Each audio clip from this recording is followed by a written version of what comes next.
I met Dr. Choo for the first time. And he never guaranteed me anything, but it was always, Dr. Choo had an inquisitive mind. He was like a detective questioning you. And I don't know why, because at that point I was very low in my life. But I don't know why I had the faith and the hope that if it were possible, he could make it happen. So part of being in that combat unit, we had to be paratroopers. There's some ground guys, but they're also paratroopers, and my unit was a paratrooper unit. So I had to learn to jump out of airplanes. And that was a crazy experience. I never forget my first jump. I never thought I'd live again. And we did some crazy jumps. We did a jump for the Secretary of Defense, and the wind was crazy, and a lot of people got hurt. Anyway, I think I hurt my back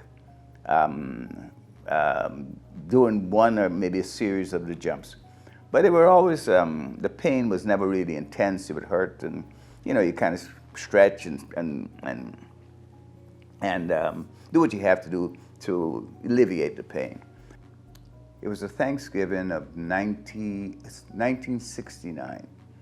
I remember getting off for Thanksgiving, Thursday being Thanksgiving and Friday being the day off. And in those days you had to register once you became eligible for the selective service. And I was really hesitant to doing it because my brother had gone to Vietnam and got shot up really bad. And I wasn't doing it, and I got a letter from the selective service, and I said, I don't care, I'm not going.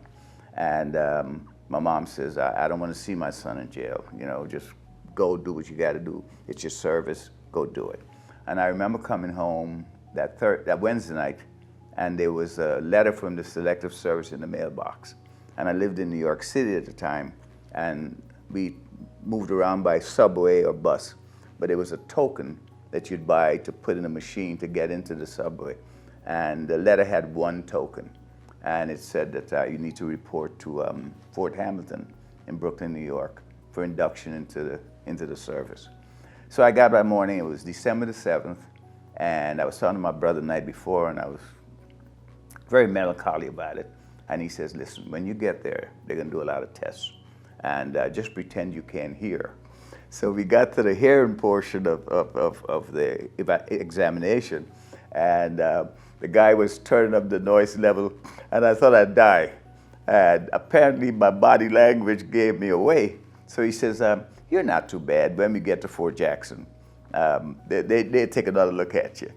And at 2 o'clock that afternoon, I guess we finished our process at Fort Jackson. I was at Fort Hamilton, and I was on a plane to Fort Jackson in South Carolina. And little did I know it would change my life. Prior to going into the service, we weren't rich, and I grew up in a very poor neighborhood, and crime was a part of the element, and I could have gone either way.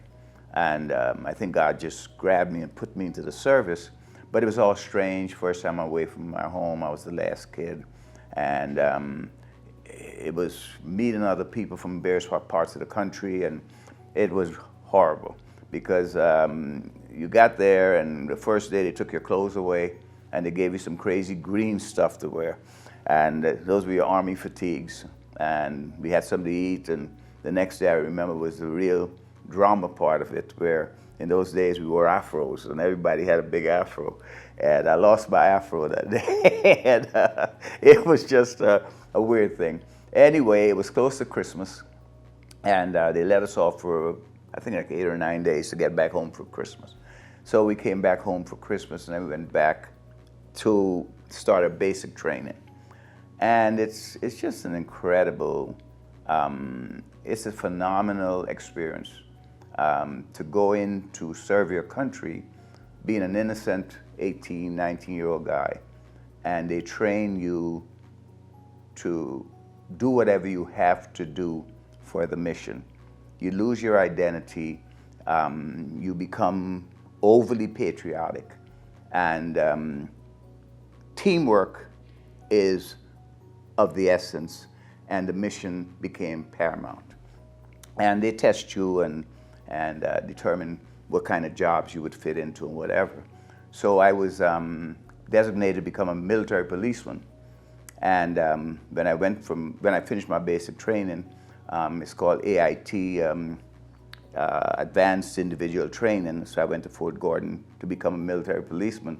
And I was doing the test for your eyes, and it was discovered I was colorblind. So I got kicked out of MP school, and I guess my IQ put me next to be a combat engineer. And I got assigned to a unit at Fort Bragg, North Carolina. And the basic function of the unit, I just can't get into some of the detail, but they should be able to drop us anywhere in a combat situation, and we build whatever we have to.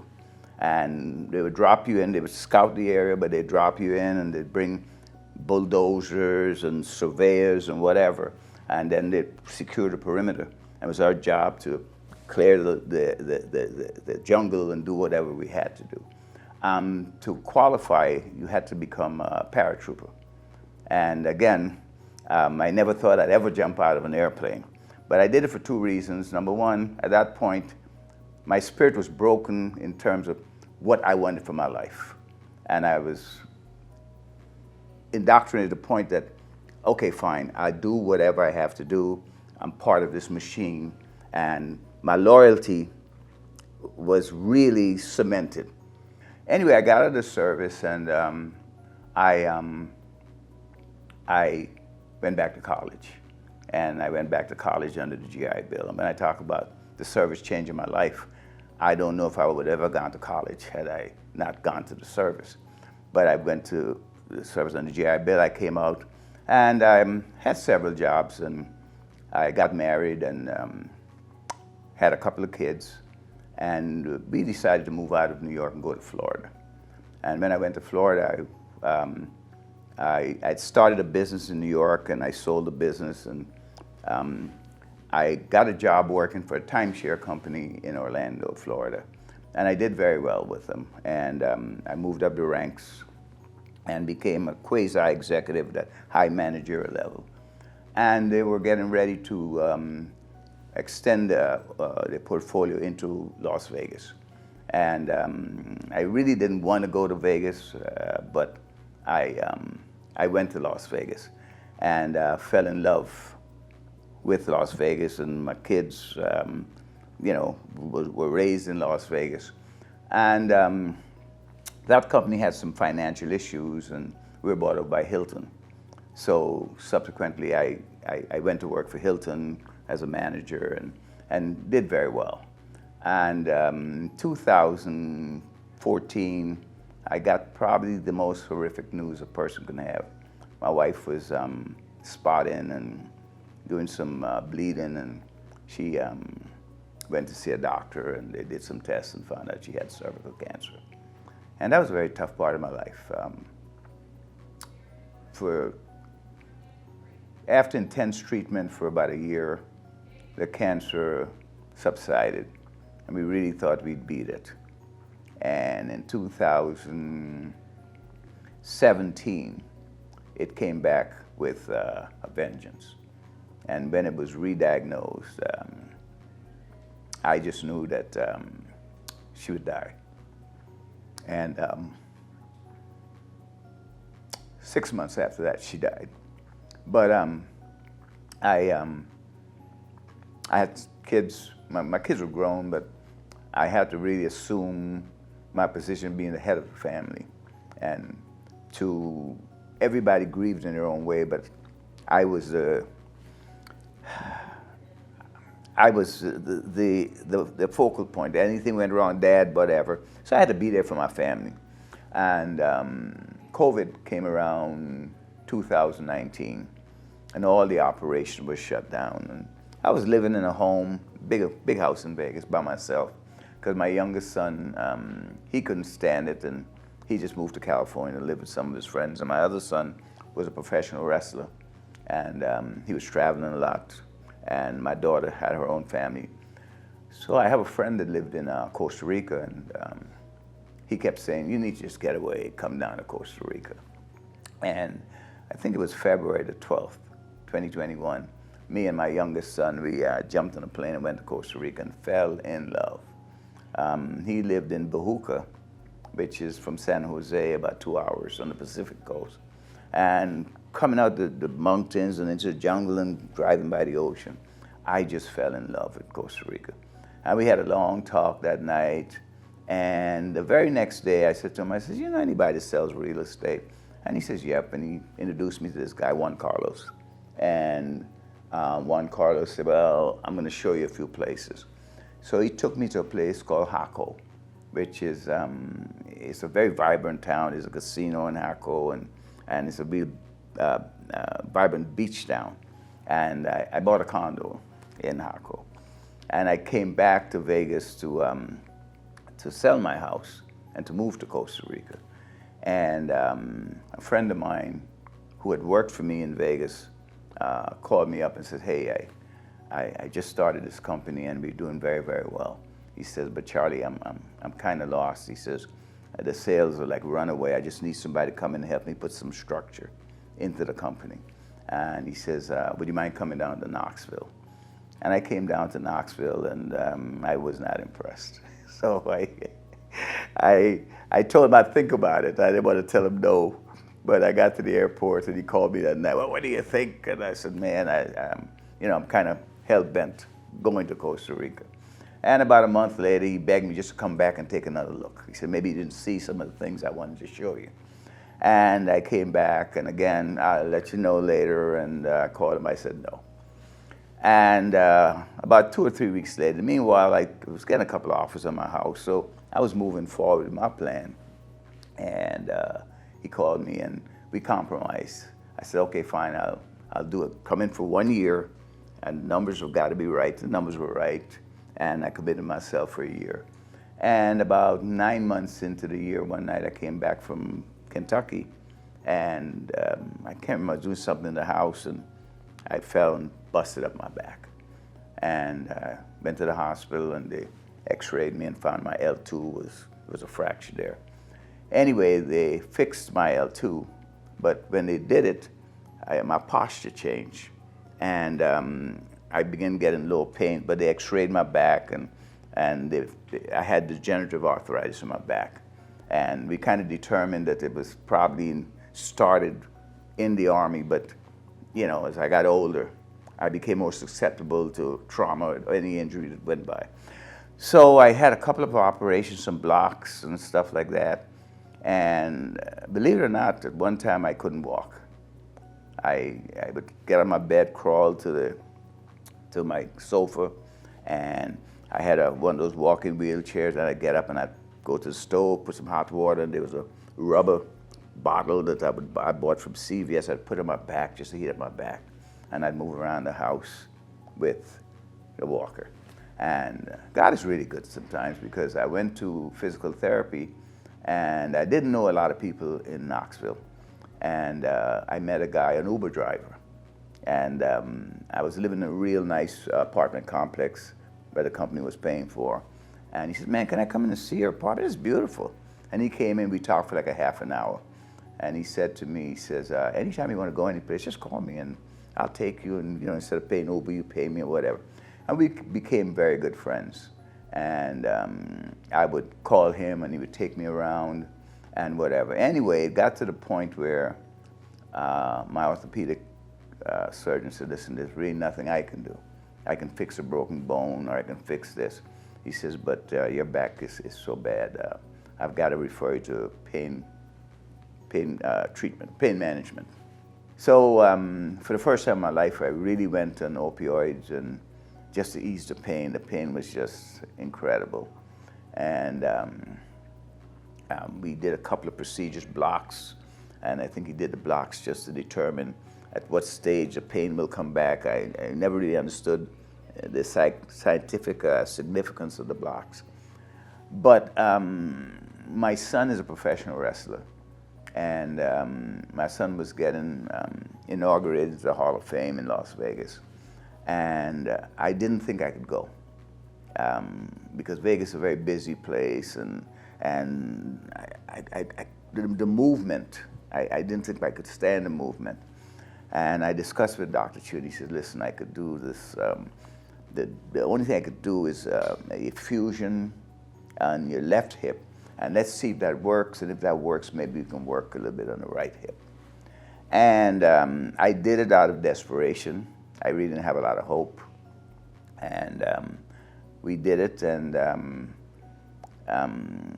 as we went through the recuperation period, I started feeling better and better and better. And after a while, I couldn't believe that I can climb up the stairs and come down without going a stair at a time. And I could go to the supermarket and I just use the cart instead of it being my support. It was just to carry stuff.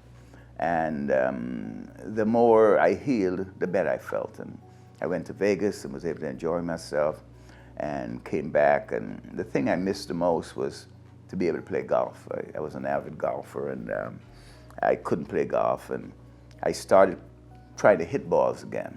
And I really noticed that I was still having some pain in my lower back. And Dr. Choo had me do an MRI, and I think we came to the conclusion that, you know, maybe at my age we'd have to give up something, you know, and I'd have to give up maybe playing golf at the level or even a level below where I used to play. But I think for me to give up golf is fine, because I could still walk, you know, and the gift that I got from Dr. Choo is the ability to walk again. Every now and then I need a cane, but where I depended on a cane, now I can walk again. I feel that if I continue to exercise and do the things that I really have to do to strengthen that lower part of my body, I'll be fine. I probably would never be able to get rid of the arthritis, but you know, sometimes you gotta, half a loaf is better than no bread at all. Because I'd gone through so much from not being able to walk and now being able to walk,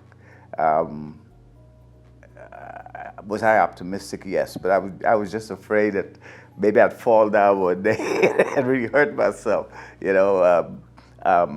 So I was very cautious. But as the pain subsided and I became better at it, the confidence level grew back, and I, you know, my belief that I can get back to somewhere that I knew and enjoyed was more evident. There are two things, two trends of thoughts that you go through. One is fear, despair, and one is hopelessness, and one is I'll try it again, and desperation. You know, it's desperation on both sides. One, it ain't gonna work, and one is hopeful desperation. And technology has gotten to the point right now where I think all things are possible. I've read stories about orthopedic surgeons going to work with hammer and chisels and drills. And I was reading a story about Ben Carson the other day, in his hands being a neurosurgeon and the things they can fix. And I really believe that AI and some of the things that really is part of our lives. I really don't believe anything is impossible, you know, and I have no problem in being a guinea pig. If I believe in the person who is doing the surgery, I don't mind being the guinea pig, because I know if I'm successful, or he can accumulate or gather the skills that he needs to help other people, it has to start someplace, you know. And if you believe in your doctor, and there's got to be that connection, because if it's not that connection, then you have doubt in your mind, and I think the healing process may not be as successful. But if you believe in your doctor and you believe he has your best interest at heart, go for it.